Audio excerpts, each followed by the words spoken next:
بسم الله الرحمن الرحيم إنا أنزلناه قرآنا عربيا لعلكم تعقلون.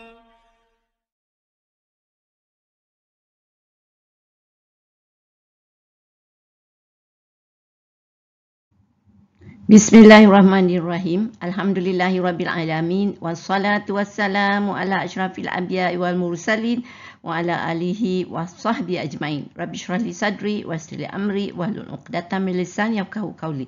Assalamualaikum warahmatullahi wabarakatuh. Selamat bertemu kembali dalam sesi perkongsian ilmu kuasai tata bahasa, kenali perkataan, fahami Al-Quran, sesi ke-101. Dalam sesi ini, kita beralih kepada satu lagi surah yang dalam kumpulan ayat sumpah atau ayat qasam, surah Asy-Syam. Surah yang mengikuti surah Al-Balad ini mempunyai 15 ayat. Kalau dalam surah Al-Balad kita diberitahu bahawa Allah menunjukkan dua jalan kepada manusia, iaitu jalan kebaikan dan kejahatan, surah Asy-Syam ini pula memberi penjelasan jalan-jalan tersebut. Surah ke-91 ini turun di Mekah. Makna surah ini matahari. Kerana pada awal surah, Allah bersumpah dengan matahari dan beberapa ciptaannya yang hebat. Subjek sumpah adalah berjayalah orang yang menjadikan dirinya bersih dengan iman dan amal soleh.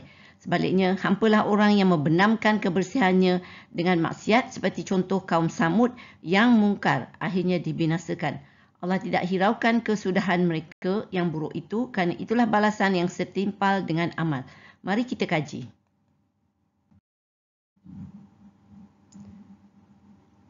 Bismillahirrahmanirrahim. Ayat kita yang pertama, wasyamsi wa duhaha. Ayat ini mempunyai 5 perkataan, iaitu wa, asyamsi wa duhaha.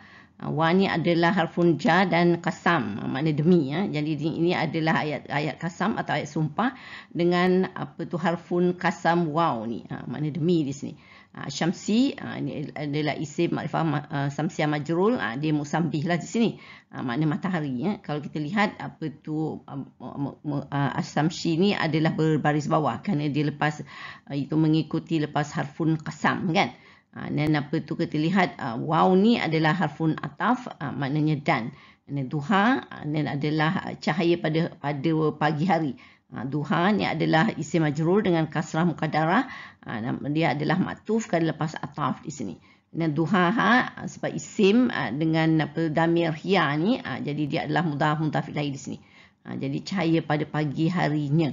Jadi demi matahari dan cahaya pada pagi harinya.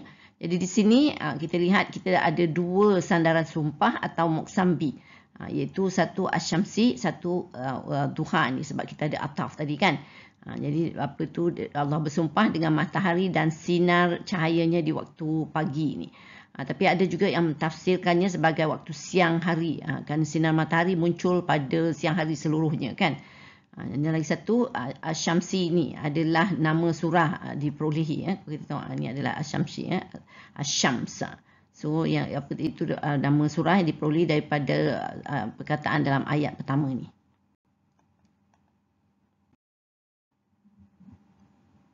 Ayat kedua, wal qamari iza talaha. So kalau kita lihat ayat ini mempunyai 5 perkataan juga, wa al qamari iza talaha. Wa ni adalah pun ataf, makna demi, al-qamari, isim makrifah qamari majrul, dia maktuf lah, dia makna bulan ya. Iza adalah zaraf zaman syarat, makna apabila. Tala adalah ia menyusul. Ini fi'il madhi mabni, ada dalamnya tersembunyi fa'il damir mustatir, tak adanya huwa di sini.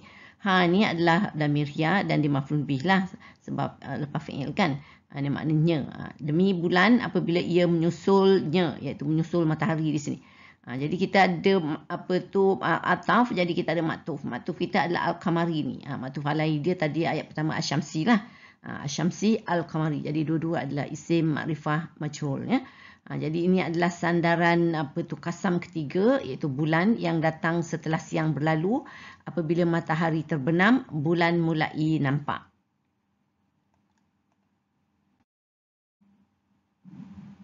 Ayat ketiga, wan nahari iza jallaha.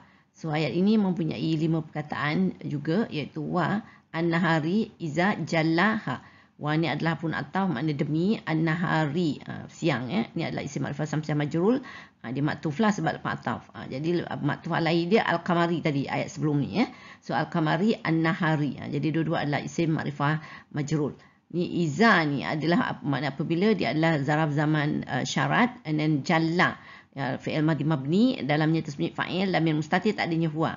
Ia menampakkan ha-nya, iaitu cahaya matahari ni. Ha ni adalah damir ya dan dia adalah maf'ul bih di sini. Jadi demi siang apabila ia menampakkannya, iaitu cahaya matahari. Jadi sandaran kasam yang keempat adalah siang yang terang benderang dengan cahaya matahari.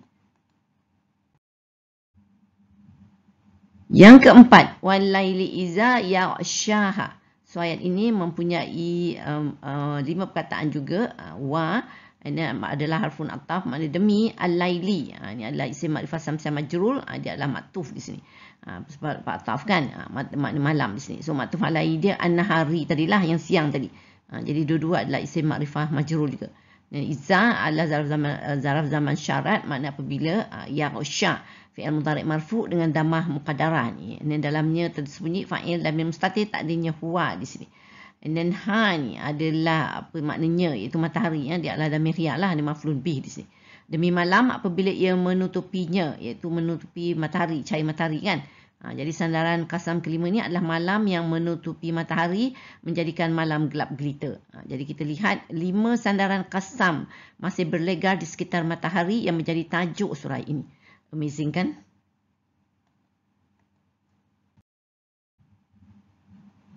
Ayat kelima, wasama'i wa ma banaha. So ayat ini mempunyai 6 perkataan, iaitu wa, as-sama'i, wa ma banaha. Wa ni adalah harfun ataf, makna demi. As-sama'i, langit. Ni adalah isim ma'rifah samsiah majrul, dia maktuf lah lepas ataf. So maktuf alaihi dia tadi al-laili, ayat sebelum ni. Jadi al-laili, as-sama'i. Jadi dua-dua adalah isim ma'rifah majrul.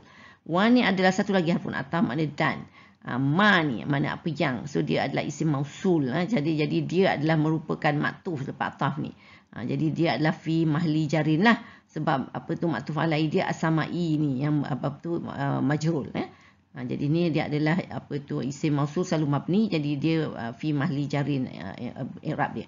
Bana adalah fi'il madhi mabni, dalamnya tasbih fa'il damir mustatir, tak adanya huwa. Apa yang membina, iaitu kuat kukuh ya. Dan ha maknanya, ni adalah damir ya maf'ul bih. Demi langit dan apa yang membina kuat kukuhnya, yang membinanya kuat kukuh, itu langit ya. Jadi di sini sandaran kasam ke-6 adalah langit, serta pembinaannya yang menakjubkan. Ya, apa tu yang tinggi, luas, kuat dan kukuh tanpa sebarang kecacatan. Kalau kita tengok langit kan, mana ada tiang kan, dan tak ada retak-retak pun kan. Lepas tu ada yang mentafsirkannya sebagai langit dan pembinanya di sini. Tetapi di sini kita ada ma ni, apa yang di sini, bukan man. Sepatutnya kalau apa tu seperti yang kita pelajari, ma ni adalah untuk apa tu yang bukan berakal kan. Jadi kalau kita maksudkan pembinanya adalah Allah, kalau kita ambil demi langit dan pembina, apa yang membinanya, pembinanya apa tu, dan maknanya dia kena tak boleh ma, dia kena man ya. Jadi di sini kalau guna pembinaan, kalau kita kata demi langit dan pembinaannya, jadi di sini ma ni adalah menjadi harfun masdariyah. Jadi apa tu seterusnya menjadikan kita ada ma banaha ni jadi masdar muawwal. Ya. So kita lihat apa tu yang diertikan sebagai pembinaan. Kita dah buat masdar muawwal ni dulu ya, dia jadi macam isim masdar, dia boleh bertukar ganti. Tapi boleh juga diertikan sebagai apa kuasa yang membinanya. Jadi masih ekspres ketakjuban sebenarnya ya.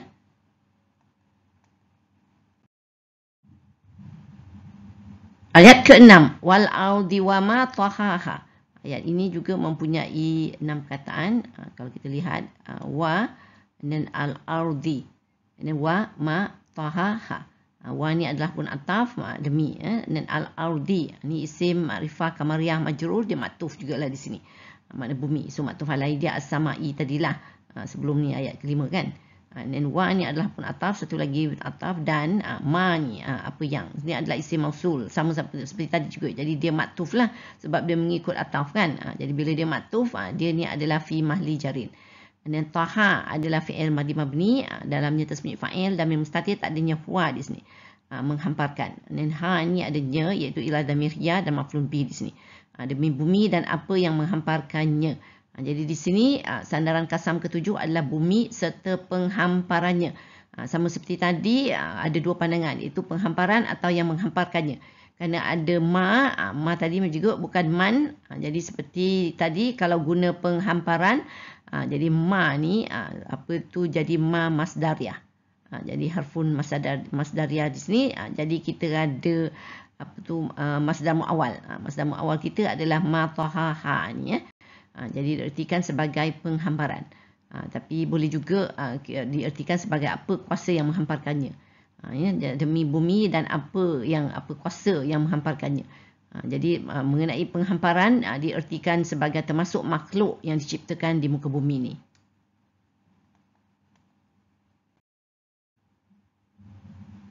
Ayat ke-7. Wa nafsin wa ma sawwaha.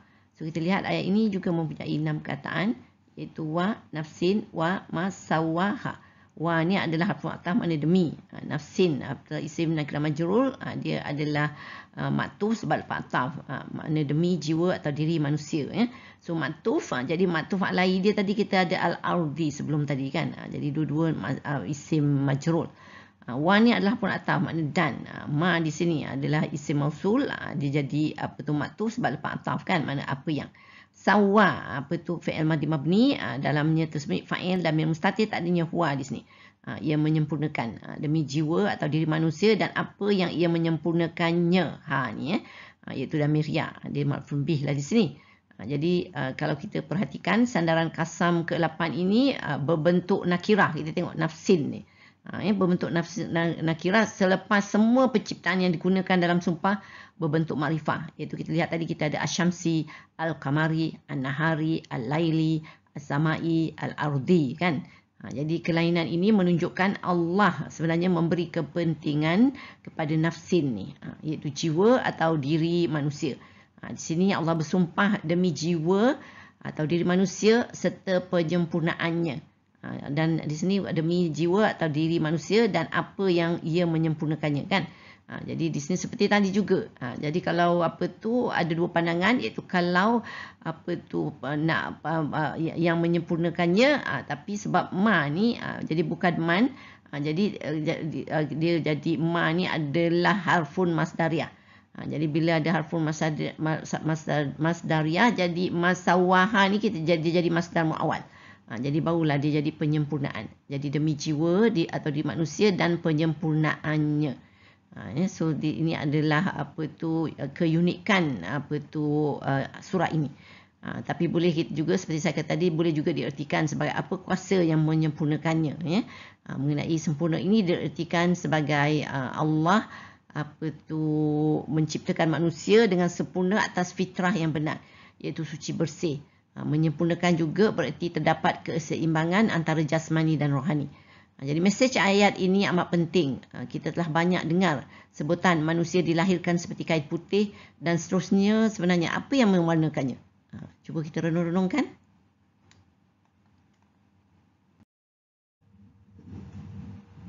Ayat ke-8, fa'alhamaha fujuraha wa taqwaha. So ayat ini mempunyai 8 perkataan, iaitu alhama, ma'ha, fujura, ha, wa, taqwaha. Fa ni adalah harfun ataf, makna lalu. Alhama, dia adalah fi'il madhi mabni, dalamnya tasmi' fa'il damir mustatir, tak adanya huwa di sini. Ia mengilhamkannya, iaitu Allah. Ia ni Allah mengilhamkan. Ha ni adalah nya, iaitu nya ni rujuk kepada nafsin tadilah, jiwa tadi ya. Itu ha ni adalah damir ya, dia maf'ul bih di sini. Lepas tu alhamaha ni adalah maktuf sebab kita adalah selepas ada harfun ataf ni. Jadi maktuf alai dia tadi kita ada ayat sebelum ni sawaha, yang menyempurnakannya. Jadi alhamaha ni ia mengilhamkannya Dan fujura ni adalah isim mansub dan dia adalah maf'ul bih sani. Kerana maf'ul bih pertama tadi adalah ha ni adalah maf'ul bih kedua, makna jalan kejahatan. And then fujuraha ni, jadi jalan kejahatannya, nya ni juga adalah rujuk kepada nafsin tadi, jiwa tadi Jadi ni adalah damir ya. Jadi damir dengan isim, jadi dia adalah mudhaf ilaih di sini. Dan wa ni adalah satu lagi lafaz ataf makna dan. Taqwa, jadi dia adalah isim mansub dan jadi maktuf lah sebab lepas ataf ni. Jadi maktuf alaih dia tadi adalah fujura ni. Fujura dengan taqwa, dua-dua adalah isim mansub. Sama kan? Dan jalan ketakwaannya.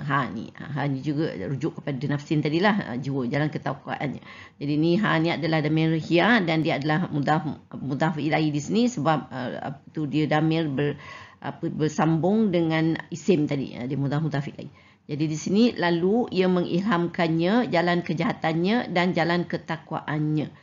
Dan selain makna tadi, selain daripada jiwa yang disempurnakan tadi, dalam ayat sebelum ni, ia juga diilhamkan dengan dua jalan, iaitu jalan kejahatan, fujur, dan juga jalan ketakwaan. Jadi di sini dalam surah sebelum ini, kita baca surah Al-Balad kan, juga ada disebut dua jalan. Sebab ingat dalam ayat 10 kita ada wahadainahu najdain. Kami telah menunjukkan dua jalan. Tapi di situ Allah tak jelaskan. Jadi dalam surah ini yang mengikuti surah Al-Balad. Jadi dia ada berkaitan. Jadi dia explain apa dua jalan tu, iaitu satu fujur, jalan kejahatan, dan satu lagi takwa, jalan jalan ketakwaan. Jadi secara fitrahnya, itu Allah telah meletakkan dalam hati manusia perasaan dan pengetahuan mengenai mana yang betul dan mana yang salah. Jadi sememangnya kadang kita pun rasa kan, tahu benda ni tak betul kalau kita buat benda yang salah. Ataupun kita kadang benda yang betul, orang kata tak betul tapi kita yakin benda tu betul kan. Jadi maknanya secara fitrah, jadi memang kita dah ada, boleh membezakan apa yang salah, apa yang betul. Jadi bagaimana nak buat pilihan itu bergantung kepada akal kita lah. Jadi itulah yang manusia kena guna akal untuk membuat pilihan, sama ada untuk meninggalkan fujur ni, jalan kejahatan, dan membuat melaksanakan jalan yang memilih jalan ketakwaan ni, sebab jalan fujur ni selalunya mendatangkan dosa. Tapi jalan takwa ni masuklah seperti apa, takutkan pada Allah kan. Ingat yang Allah sentiasa maha melihat, jaga hukum dan hakam, menentukan segala perbuatan selaras dengan suruhan dan larangan Allah. Itu adalah antaranya kalau kita belajar dari banyak ustaz-ustaz. Memang banyak apa yang untuk jalan ketakwaan ni dan apa jalan kejahatan ni. Jadi kita kena menuntut ilmu lah, insya-Allah. Ayat ke-9, qad aflaha man zakkaha. So ayat ini mempunyai 5 perkataan, iaitu qad aflaha man zakkaha. Qad ini adalah harfun takkid, makna sesungguhnya ya. Dan aflaha madi mabni huwa, dia berjayalah. Man adalah orang yang, dia adalah isim mausul dan dia adalah merupakan fa'il yang dizahirkan daripada fi'il aflaha ni. Sesungguhnya berjayalah orang yang zakka, mensucikan. Ini adalah fi'il madi mabni, dalamnya tasbih fa'il dan mim mustatir, tak adanya huwa di sini. Ni adalah damir riyah dan dia maf'ul bih lah di sini. Maknanya mensucikannya, iaitu diri ya. Sebagaimana sucikan dengan iman dan amal. Jadi sesungguhnya berjayalah orang yang mensucikan dirinya. Jadi ni adalah merupakan kemuncak untuk surah ni. Sebelum ni kita lihat banyak sumpah tadi. Kenapa macam-macam sumpah tapi mana jawab sumpahnya? Jawab sumpahnya adalah ni. Sesungguhnya Allah nak kata berjayalah orang yang mensucikan dirinya. Jadi Allah lepas beri kepentingan kepada nafsin, diilhamkan dengan dua jalan ni. Allah menyebut berjayalah orang yang mensucikan nafsin tadi kan. So seperti saya kata, inilah kemuncak dan target semua perkara yang disebut tadi. Jadi Allah memang hendak manusia mensucikan diri dengan iman dan amal soleh, ya, memilih jalan kebaikan dan meninggalkan jalan keburukan, melakukan ketaatan dan menjaga akhlak dari perkara keji dan hina, menentukan terdapat keseimbangan rohani dan jasmani ya. Jadi kena ada usaha untuk mensucikan diri ni bagi memperolehi kejayaan, kerana kalau kita lihat perkataan di sini aflaha ni. So aflaha ni adalah kejayaan yang bukan datang sendiri ya, tetapi hasil dari usaha. Jadi selain daripada itu, ayat-ayat awal surah ini menceritakan matahari dengan cahayanya yang menyinar siang, menjadi terang benderang dan memberi cahaya kepada bulan yang menerangi malam pula ya. Jadi cahaya matahari banyak faedahnya kepada segala kehidupan di dunia. Selain dari memudahkan manusia mencari rezeki di siang hari, tumbuh-tumbuhan pun hidup subur dengan adanya cahaya matahari. Sini kita lihat ada kiasan sebenarnya cerita matahari ni. Kenapa Allah sebut matahari ni dan berbagai-bagai ini mengenai cerita matahari ni. Jadi di sini kalau kita lihat dia adalah parallel atau sama seperti jiwa yang suci bersih ni. Jiwa yang suci bersih ni akan memberi banyak manfaat kepada manusia dan alam. Jadi manusia kena usaha untuk mensucikan diri. Namun jika jiwa dalam situasi lemah, kadang-kadang ada masa buat salah kan, tenggelam dalam kegelapan, masih ada peluang untuk kembali mencari cahaya dengan bertaubat. Dikiaskan seperti bulan yang menyinari malam. Masih ada cahaya menembusi kegelapan malam. Jadi memang sangat indahlah surah ni sebenarnya. Selain daripada memang dia punya bacaan tadi, sebutan-sebutan, banyak rhyme dia indah. Jadi indah dari segi bahasa dan indah juga dari segi isinya. Alhamdulillah. Subhanallah.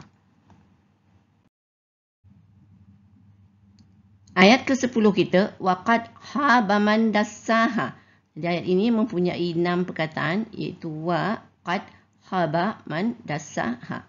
Wa ni adalah harfun hatta, makna dan. Qad ni adalah harfun taki, makna sesungguhnya. Khaba ni maknanya hampa atau rugilah. Dia adalah fi'il madhi mabni huwa. Man orang yang. Ini adalah isim mausul dan dia merupakan fa'il yang dizahirkan dari fi'il khaba ni.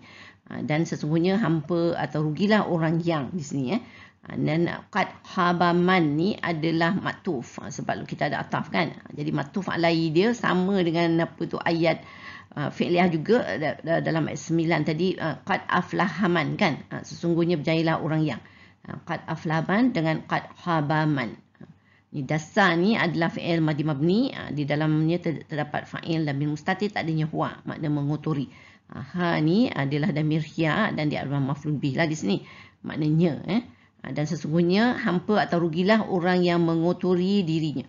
Jadi kita lihat ayat ini Allah mengingatkan perkara sebalik dari ayat tadi, iaitu orang yang berjaya yang mensucikan dirinya dengan iman dan amal. Jadi di sini Allah kata rugilah orang yang mengotori dirinya, iaitu selalunya melakukan maksiat lah ni. Jadi dan tak menghiraukan naluri baik. Sebab tadi Allah dah kata setiap manusia itu dibekalkan dengan naluri, tahu baik buruk kan. Jadi kalau orang yang melakukan maksiat ni dia bertentangan dengan naluri baik dia. Jadi sebalik, jadi mereka selalunya mengikut hawa nafsu kan, dan hilang pertimbangan dan menjadi rosak. Na'udzubillahi min zalik. Ayat ke-11, kazzabat samud bi taqwaha. Ayat ini mempunyai 5 perkataan. Kita tengok kazzabat samudu bi taqwaha. Kazzabat ni adalah fi'il madhi mabni hiya, daripada perkataan kazzaba, telah mendustakan. Ni samudu, kaum Samud. Kita jumpa lagi kaum Samud ni. Ni adalah isim marfu' dan dia merupakan mamnu' min sarf. Dan juga dia adalah fa'il yang dizahirkan daripada fi'il kazzabat ni. Telah mendustakan kaum Samud. Bi ni adalah puja dengan taqwa ni adalah isim majrul dengan kasrah muqaddarah. Jadi kita lihat makna perbuatan derhaka melampaui batas. Kita jumpa lagi perkataan taqwa ni. Dan dia isim dengan damir hiya ni, jadi dia adalah mudhaf ilaih. Jadi di sini telah mendustakan. Ingatlah, ni Allah ingatlah telah mendustakan kaum Samud dengan perbuatan derhaka melampaui batasnya. Jadi di sini dia mendustakan siapa? Dia mendustakan rasul mereka sebenarnya, itu Nabi Saleh kan. Kaum Samud ni adalah umat Nabi Saleh kan. Jadi ni di sini sebenarnya Allah memberi contoh orang yang rosak ni, iaitu kaum Samud ni. Mereka melakukan perbuatan derhaka yang melampaui batas. Jadi di sini orang Arab, kenapa Allah sebut kaum Samud ni banyak kali kan? Kerana orang Arab Mekah memang tahu kisah kaum Samud ni, sehingga mereka dikatakan mempunyai syair mengenai kisah kaum Samud yang dibinasakan ni.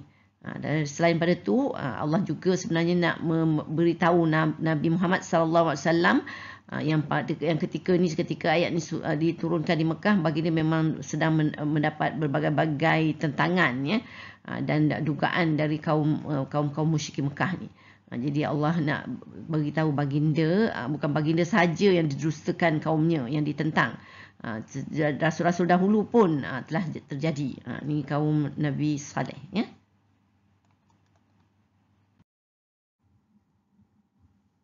Ayat kita yang ke-12, izim ba'atha ashqaha. Ayat ini mempunyai 4 perkataan, iaitu is, imba'atha, ashqaha. Is ni adalah zarf zaman dan maf'ul fi'il lah, makna ketika. Imba'atha. Imba'atha ni adalah fi'il madhi mabni untuk huwa, ia bangkit. Ashqa adalah isim tafdil marfu' dengan damah muqaddarah, dan dia merupakan fa'il yang dizahirkan daripada fi'il imba'atha ni. Dan ashqaha ni apa tu, damir yaha ni, damir dengan isim, jadi dia mudhaf ilaihi lah di sini. Jadi ashqa ni menjadi paling celaka, nya di antaranya. So ketika ia bangkit menjadi paling celaka di antaranya. Ni Allah menceritakan kisah kaum Samud, di mana seorang daripada mereka yang paling jahat telah bangkit membunuh unta betina yang menjadi mukjizat Nabi Saleh alaihissalam. Kisah unta mukjizat ni adalah ia dikurniakan Allah apabila kaum Nabi Saleh alaihissalam meminta baginda mengeluarkan unta dari batu sebagai bukti kerasulan baginda apabila baginda menyeru mereka menyembah Allah. Kaum Samud ni memang pandai pahat memahat lah dari bukit dan gunung, ya. Jadi Nabi Saleh alaihissalam berdoa dan Allah mengabulkan dengan syarat kaum Samud berkongsi telaga minum dengan unta itu selang sehari. Aturan ini tidak digemari kaum Samud kerana mereka tidak dapat air pada hari giliran unta minum walaupun unta itu mengeluarkan susu cukup untuk mereka. Lalu unta betina itu dibunuh dengan kejam dan kata Allah, jadilah orang yang membunuh unta itu paling celaka. Na'udzubillahi min zalik. Ayat ke-13. Faqala lahum Rasulullah naqatallahi wa suqiyaha. So ayat ini mempunyai 11 perkataan, iaitu faqala lahum Rasulullahi naqata Allahi wa suqiyaha. Fa ni adalah pun ataf, makna lalu. Qala ala fi'il madhi mabni untuk huwa, dan telah berkata. Lahum ni jawab majrur lah, apa tu, rasulu, rasul. Ini adalah isim marfu' dan merupakan fa'il yang dizahirkan dari fi'il qala ni. Rasulullah, Rasul Allah. Jadi di sini apa tu, Allah ini adalah isim ma'rifah samsah majrur. Jadi dua isim bergandingan, jadi dia mudhaf ilaihi di sini. Dan qala lahum Rasulullah ni pula adalah maktuf sebab kita ada ataf kan. Jadi maktuf alaihi tadi kita ada ayat 11 tu, kazzabat samud bi taqwaha kan. Telah mendustakan kaum Samud dengan perbuatan melampaui batas. Di sini telah berkata kepada mereka Rasul Allah, ya. Jadi di sini lalu telah berkata kepada mereka Rasul Allah, iaitu Nabi Saleh. Ayat ini menyatakan Nabi Saleh alaihissalam telah pun berpesan sebenarnya, ya. Itu di sini Allah menggunakan sebutan yang kita perlu perhatian adalah Rasulullah ni sebagai mengingatkan kaum musyrikin Mekah. Jadi Allah tak guna pun nama Nabi Saleh di sini kan. Jadi Allah menggunakan ganti nama Rasulullah ni. Jadi kita apa tu sebagai ingatan kepada kaum musyrikin Mekah bahawa mereka juga sedang berhadapan dengan Rasul Allah, iaitu Nabi Muhammad sallallahu alaihi wasallam. Jadi mereka perlulah berhati-hati dan jangan sampai menjadi seperti kaum Samud ni, ya. Jadi kita lihat memang cantik dan halus cara Allah memberi ingatan ni.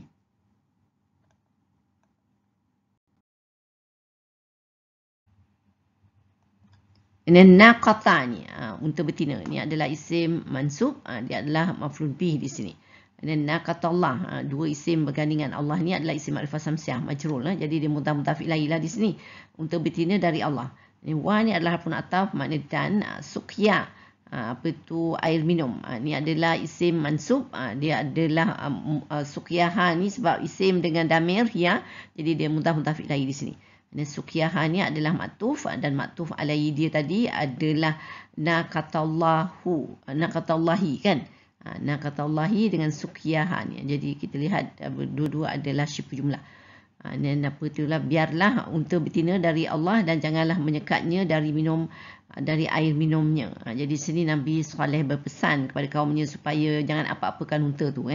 Tapi mereka ingkar, mereka tak dengar kata, mereka bunuh unta tu.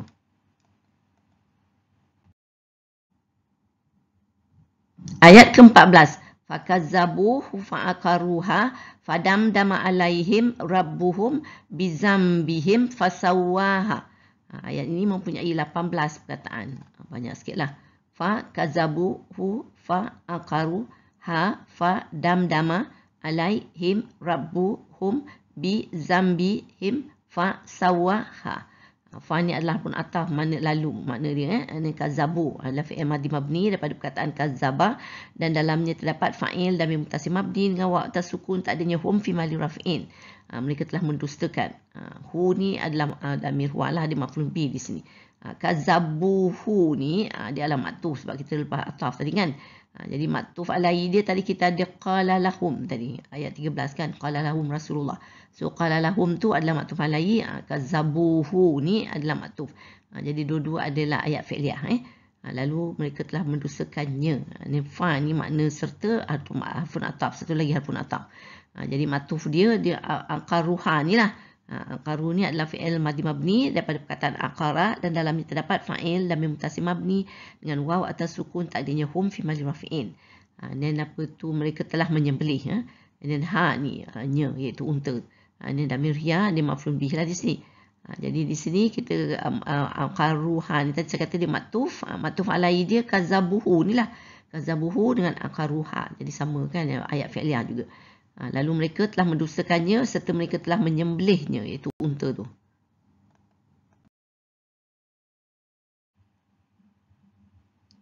Fa ni ada harfun ataf, makna maka. Damdama adalah fi'il madhi mabni huwa, ia telah membinasakan. Ia ni rujuk pada Allah.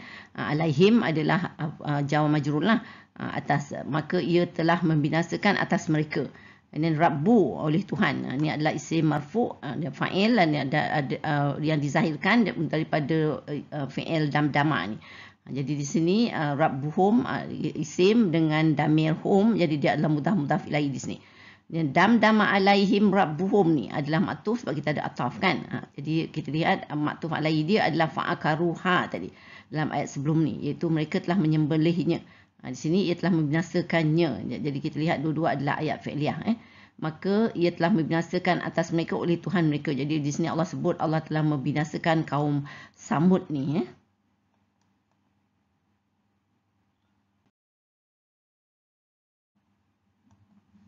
Bi ni adalah fuja, makna sebab. Zambi dosa. Ini adalah isim majrul. Zambihim jadi isim dengan damir hum, dia adalah mudhaf ilaih di sini. Dosa mereka. Dan fa maka dia adalah harfun ataf. Dan sawa dia adalah fi'il madhi mabni, dan dalamnya terdapat fa'il dan mustatir, tak adanya huwa di sini. Ha ni adalah damir ya lah, dia maf'ul bi. Ia telah menyamaratakannya. Nauzubillah min zalik. Kita tengok sawaha ni adalah maktuf. Sebab lepas ataf kan. Jadi maktuf alaihi dia damdama alaihim lah tadi. Kalau kita lihat apa tu, dua-dua adalah ayat fi'liyah. So di sini kita damdama alaihim tadi. Ni di sini apa tu sawaha ni. Jadi tadi membinasakan mereka. Di sini bagaimana Allah membinasakan mereka, telah menyamaratakannya. Menyertakan ni dengan tanah ni kerana dosa mereka. Maknanya azab mereka ni ketika menemui ajal tu sangatlah seksa. Sebab kalau kita baca dalam ayat-ayat lain, mereka dibinasa dengan pekikan kan, dengan gempa bumi juga. Jadi ini adalah sangat menakutkan sebenarnya. Ayat ke-15 kita, wala yakhafu uqbaha. So ayat ini mempunyai 5 perkataan. Wa la yakhafu uqbaha. Wa ni adalah harful istinaf, maknanya dan. La ni adalah harful nafi, makna tidak. Yakhafu ini adalah fi'il mudhari' marfu' daripada perkataan khafa. Dalamnya terdapat fa'il dan mustatir, tak adanya huwa di sini. Tidak dia hiraukan. Dia ni rujuk pada Allah lah La yakhafu ni adalah hal, iaitu hal menerangkan keadaan ketika perkataan Allah sawaha tadi, Allah meratakan tu, Allah tidak hiraukan sebenarnya. Bismillah min zalik. Uqba ni akibat atau kesudahan. Ni adalah isim mansub, dia merupakan maf'ul bih di sini. Dan ha ni adalah damir ya. Jadi apa tu isim dengan damir ya, jadi dia adalah mudhaf ilaih di sini. Jadi di sini dan tidak dia, itu Allah hiraukan akibat atau kesudahannya. Bismillah min zalik. Jadi kita lihat ni Allah memang marahkan ni, nampak yang Allah murka ni. Jadi Allah binasakan dan Allah tidak hirau pun apa tu akibatnya tu. Jadi mereka yang merosakkan diri mereka sendiri sebenarnya dengan tidak patuh kepada Rasul mereka. Ini menggambarkan ketegasan Allah dan kemurkaan terhadap perbuatan mereka yang melampaui batas atau taqwa tadi.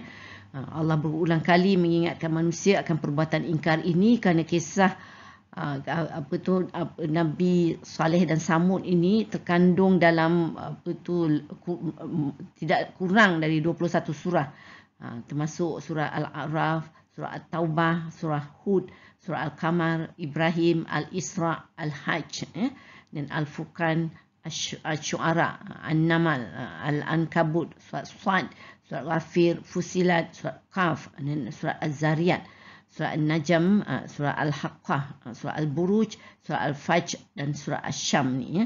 Jadi memang banyak cerita Samud ni yang ingkar, yang melawan, yang tidak mendengar Nabi mereka, mendustakan Nabi mereka dan mereka dibinasakan dengan begitu ngeri sebenarnya sebab mereka disamaratakan dengan tanah. Maknanya langsung tak ada kesan apa-apa kan. Nauzubillahi min zalik. Jadi pengajaran yang penting adalah perbuatan mungkar sekelompok kecil. Sebab dalam cerita kisah ni yang membunuh unta tu hanya beberapa orang aja kan, beberapa sebahagian saja. Tapi seluruh masyarakat dimusnahkan ya. Ini adalah satu pengajaran yang kita juga sendiri di sini sebenarnya kena ambil perhatian ya. Jadi Allah menciptakan manusia dengan sempurna atas fitrah yang benar dan suci bersih, Allah katakan. Jadi Allah juga meletakkan dalam hati manusia perasaan dan pengetahuan mengenai mana yang betul dan mana yang salah ya. Jadi Allah mengingatkan orang yang berjaya adalah mereka yang mensucikan dirinya dengan iman dan amal soleh. Jadi terpulang kepada manusia menggunakan akal membuat pilihan. Semoga kita tergolong sebagai orang yang mensucikan diri dan menjadi seperti matahari dengan cahayanya yang menyinari kehidupan. Amin.